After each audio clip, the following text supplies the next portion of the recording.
మన జీవితాల్లో మనల్ని విమర్శించే వాళ్ళు ఉంటారు, మనల్ని గాయపరిచే వాళ్ళు ఉంటారు, మనల్ని వేధించే వాళ్ళు ఉంటారు, మన విజయాన్ని చూసి ఏడ్చే వాళ్ళు ఉంటారు. నువ్వు కష్టపడి ఫలించావనుకోండి, కాలం కలిసి వచ్చింది అంటారు. ఎగ్జామ్స్ నువ్వు పాస్ అయ్యావనుకోండి, లక్కు కుదిరింది అంటారు.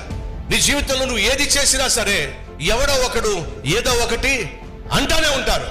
దయచేసి గమనించండి, అబ్దుల్ కలాం ఈ మాట అన్నాడు, చిల్లర డబ్బులు శబ్దం చేస్తాయి, విలువైనటువంటి కాగితాలు శబ్దం చేయవు, మౌనంగానే ఉంటాయి. అనగా మన జీవితంలో చిల్లర కబుర్లు చెప్పే వాళ్ళు ఉంటారు, చిల్లరగా తిరిగే వాళ్ళు ఉంటారు. వాళ్ళు నీ విలువైన జీవితాన్ని అర్థం చేసుకోక విసిగించే ప్రయత్నం చేస్తారు, విమర్శించే ప్రయత్నం చేస్తారు. కానీ వినండి, విలువైనటువంటి కరెన్సీ మౌనంగానే ఉంటుంది, దీనంగానే ఉంటుంది, అంతేకాదు దర్జాగా ఉంటుంది.